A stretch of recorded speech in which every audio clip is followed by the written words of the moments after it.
Paborito nyong Spanish-style sardines ating lulutuin. But before nyo gawin, magsaing muna kayo ng kanin dahil I'm sure kayo ay gugutumin pagkatapos nyo itong panuorin. Napakasarap nito, napakalambot, pati tinik, makakain. 1.5 kilogram bangus, lilinisin lang natin at tinanggalan natin ng kiskis at hiniwa natin. Let's prepare brining solution. Pagsamahin natin ang rock salt, ground pepper, and 1 1/4 liter of water. Soak for 30 minutes. Carrots, garlic, bay leaves, at chilies. Damihan nyo na ang chilies kung gusto nyong mas maging maanghang pa. 1 liter of corn oil, pwede din namang canola and olive oil. Let's assemble all the ingredients. First, natin inilagay ang carrots at saka iba pang mga spices. Magsilbi itong panangga para hindi direkta ang ating isda sa ating pressure cooker. Green olives, add more if you want.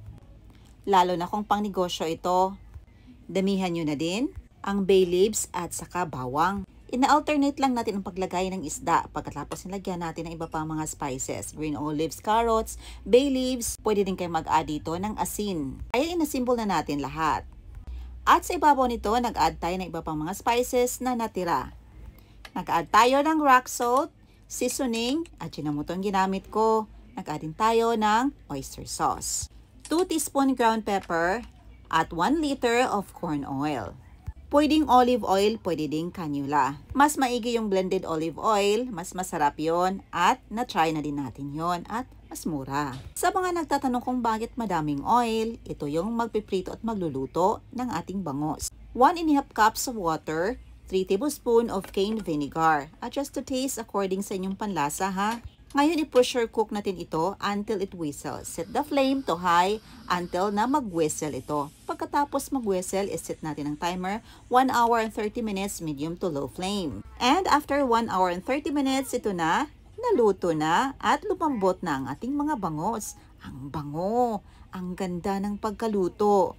Talagang nakakatakam tingnan at ang sarap ng kainin. Kaya, yung sinain yung kanin, ready nyo na dahil I'm sure nagugutom ka na sa kapapanood ng video natin. Walang masasayang sa reseping ito dahil napakalambot, pati buto, makakain. Ang tiyan talaga niyan, ang taba niyan, ang paborito natin. Ang sarap isahog sa mainit na kanin. Samahan pa yan ng maanghang na sili ay perfect talaga ang kain natin. Ito talaga ang ulam na hindi nakakasawa. Perfect itong isahog sa pasta, sa pansit, or kung anumang gulay na ating lulutuin. Kaya isa ito sa all-time favorite ulam natin. Lahat ng parte nito, pati ulo, makakain dahil napakalambot. Maganda din itong panegosyo at aabot to ng mga ilang buwan kung maayos lang ang pagka-canned nito. Ayun lang po, salamat sa iyong panonood. See you in my next vlog. God bless you all and stay safe.